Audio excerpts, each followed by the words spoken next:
마가복음 4장 30절에서 32절 말씀입니다. 또 이르시되 우리가 하나님의 나라를 어떻게 비교하며 또 무슨 비유로 나타낼까?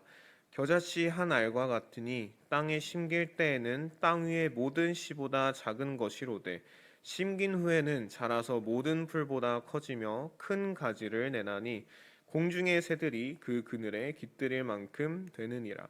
아멘. 겨자씨가 얼마나인지 보셨나요? 네, 이게 겨자씨라고 합니다. 굉장히 작죠.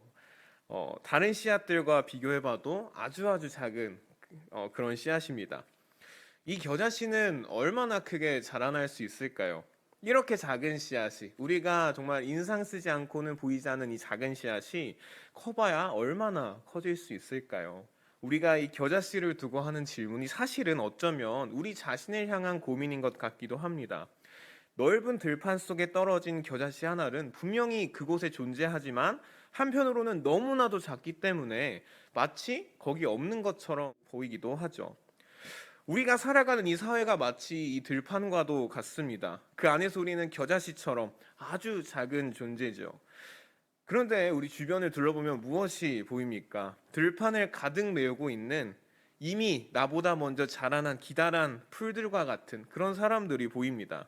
나보다 거대한 사람들, 즉 나보다 많이 가지고 나보다 능력도 좋고 나보다 외모도 뛰어난 사람들이 우리 주변에 참 많이 있죠. 이미 자라난, 이미 어느 정도 큰 저 사람들과는 다르게 우리 자신을 바라보면 때로는 아직도 작은 씨앗인 것처럼, 아직도 작은 싹을 틔워내지도 못한 것처럼, 아무것도 이루지 못한 것처럼 우리 자신이 그렇게 초라하게 보일 때가 있습니다. 이미 풀도로 가득 찬 이 거대한 들판과 같은 세상 속에서 겨자씨와 같은 우리는 얼마나 자라날 수 있을까요? 오늘 말씀에서 예수님은 하나님 나라가 마치 그 겨자씨와 같다 말씀하십니다. 겨자씨는 우리가 앞에서 봤듯이 아주 작죠. 자세히 들여다보지 않으면 잘 보이지 않을 만큼 그렇게 작습니다. 그런데 이 작은 씨앗이 땅에 심겨진다면 어떻게 될까요? 예수님께서 말씀하시기를 이 겨자씨가 땅에 심기면 싹을 틔우고 가지를 내면서 들판의 다른 풀보다 훨씬 크게 자라나게 된다. 그렇게 말씀하십니다.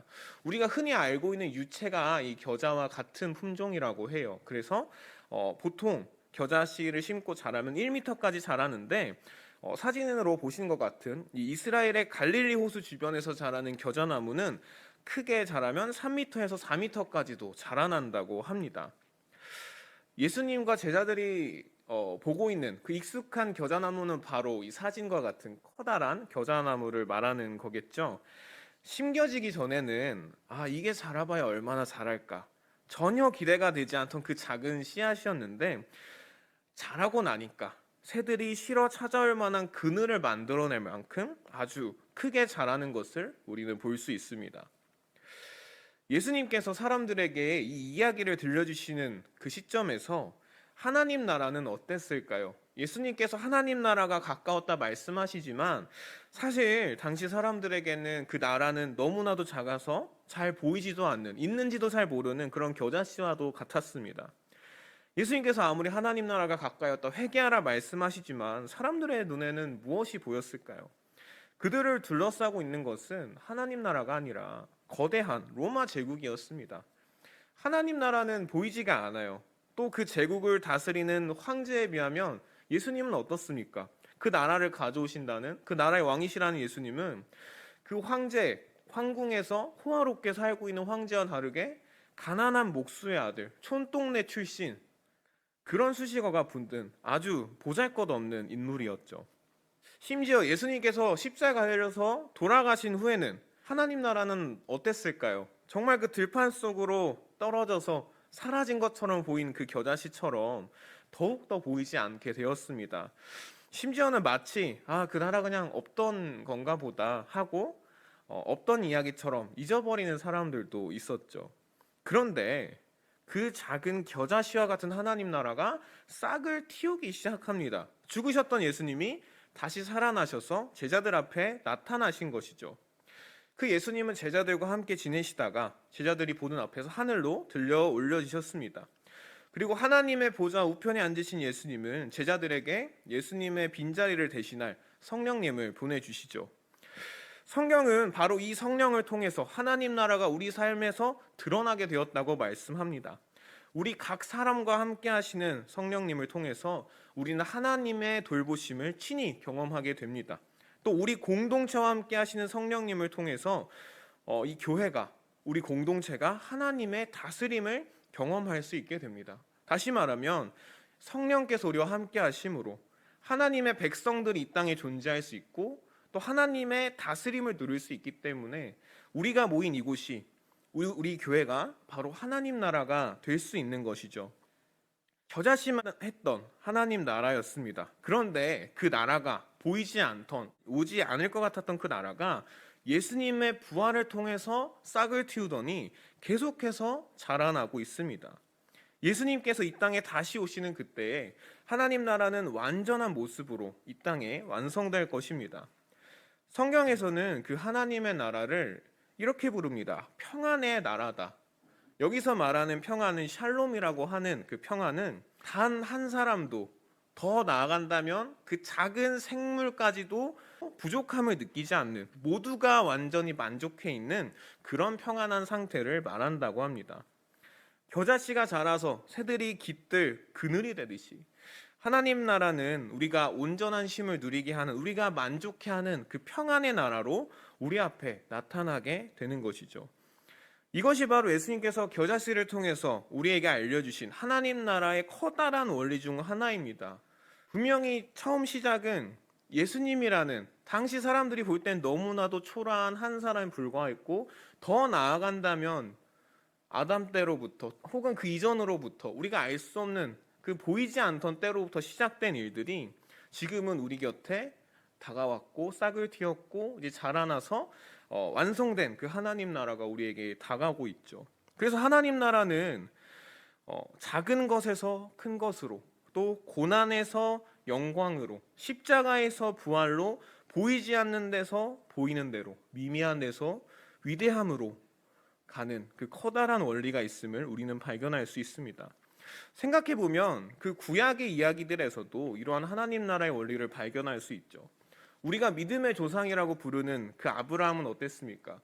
아브라함을 정말 그 객관적으로 본다면 사실은 자녀가 없어서 고민하는 그 노부부에 불과했습니다. 그런데 하나님의 약속 안에서 아들을 얻고 그 아들들이 민족을 이루고 그 민족 안에서 하나님 나라를 가져오신 예수님께서 태어나셨죠. 또 어떤 이야기가 있을까요? 우리에게 다윗과 골리앗으로 익숙한 그 다윗도 그랬죠. 시작은 잘난 형들 사이에서 아버지에게 충분한 관심을 받지 못하던 들판에서 홀로 양을 치는 그 어린 목동의 이야기였습니다. 그러나 하나님께서 함께 하심으로 다윗은 이스라엘의 가장 위대한 왕이 되었고, 그 혈통 안에서 하나님 나라를 가져오신 예수님이 태어나셨죠. 그리고 그 예수님의 이야기도 그렇습니다. 시작은 가난한 목수의 아들, 말구유에서 태어난 너무나 초라한 그러한 이야기였지만, 또 제자들의 배신 속에서 십자가라는 가장 비참한 모습으로 죽음을 마감한 한 사람의 이야기였지만, 결국 부활하셔서 하나님 나라의 보좌에 앉으시고 또 우리에게 다가올 그 영원한 하나님 나라의 왕이 되셨죠. 그 외에도 성경에서는 하나님께서 펼쳐내신 그 위대한 이야기들이 사실은 아주 작은 이야기에서부터, 아주 작은 사람에서부터 출발했다는 것을 우리에게 들려주고 있습니다. 그렇다면 하나님께서는 그분의 나라에 속한 우리 역시 동일한 원리로 돌보시고 인도하시지 않겠습니까? 우리가 바라보고 있는, 여러분이 바라보고 있는 우리의 미래는 어떻습니까? 우리는 얼마나 크고 자라고 열매 맺을 수 있을까요? 우리가 이러한 고민을 할 때 여러분의 마음은 평안하신가요? 혹시 지금 나의 모습이 저 겨자씨와 같아서 너무나도 작고 보잘것없는 것처럼 느껴져서, 또 주변 사람들을 보면 이미 자라나서 뭔가 된 것 같은데 나는 아직도 싹조차 틔우지 못한 것 같아서 마음이 불안하고 조급하지는 않으신가요? 내가 얼마나 클 수 있을지, 내가 저 사람들에 비해 얼마나 잘 될 수 있을지 확신이 없어서, 자신이 없어서 걱정하면서 하루하루 보내고 계시지는 않나요? 만약 그렇다면 사랑하는 여러분, 오늘 예수님께서 들려주신 이 하나님 나라 이야기를 기억하시기 바랍니다. 들판에 있던 것조차 모를 정도로 작았던 그 겨자씨가 땅에 심기고 자라기 시작하니까 새들이 깃들 그늘을 만들어낼 만큼 거대한 나무가 되었습니다. 성경은 말씀을 통하여서 우리로 하여금 우리의 시선이 아닌 하나님의 시선으로 세상을 바라보게 합니다. 우리가 볼 때 우리 자신은 그 작은 겨자씨와 같을지 모릅니다. 땅에 떨어지면 있는 것조차 모를 정도로 작은 존재, 남들이 볼 땐 그렇게 초라한 존재일 수도 있습니다. 그러나 하나님의 시선으로 바라볼 때 우리는 작은 씨앗이 아니라 새들이 쉴 만한 그늘을 만들어내는 커다란 나무입니다. 하나님 안에서 싹을 틔우고 자라서 꽃을 피우며 열매 맺는 하나님 안에서 성장하는 위대한 하나님 나라의 백성들입니다. 그 작은 것부터 시작해지는, 그 작은 것으로부터 위대해지는 그 하나님 나라의 원리로 하나님께서는 우리 한 사람 한 사람을 돌보고 이끄실 것입니다. 아니, 성경은 이미 하나님께서 그렇게 하고 계시다고 말씀하십니다. 아브라함에게 그렇게 하셨듯이, 다윗에게 그렇게 하셨듯이, 예수님을 통해서 우리에게 보여주셨듯이 하나님은 우리 각자를 통해서 그분께서 직접 그려놓으신 그 위대한 미래를 향해 우리를 인도하고 계십니다. 그러므로 우리가 우리의 시선으로 바라볼 때는 우리가 작은 씨앗 하나 같은 그런 작은 모습일지라도 우리가 하나님 안에 있다면, 그 나라의 백성이라면, 그렇게 우리가 하나님과 동행한다면 어느 순간 우리는 하나님께서 바라보시던, 하나님의 시선에 보이던 그 위대한 목적지가 도착하고 그러한 모습이 되어 있는 우리 자신을 발견하게 될 것입니다. 나 혼자 자라기도 벅찼던 우리가 어느 순간 누군가의 그늘이 되어줄 만큼 성장해 있는 것을 우리는 발견하게 될 것입니다. 그러므로 사랑하는 여러분, 먼저 하나님 안에 심겨지시기 바랍니다.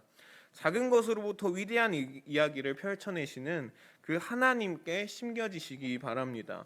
우리가 아무리 작고 보잘것없는 존재일지라도, 심지어 겨자씨보다도 더 작은 존재일지라도 하나님의 돌보심 안에 우리가 있다면, 우리가 하나님과 함께하고 있다면 하나님께서 우리를 자라나게 하실 것입니다.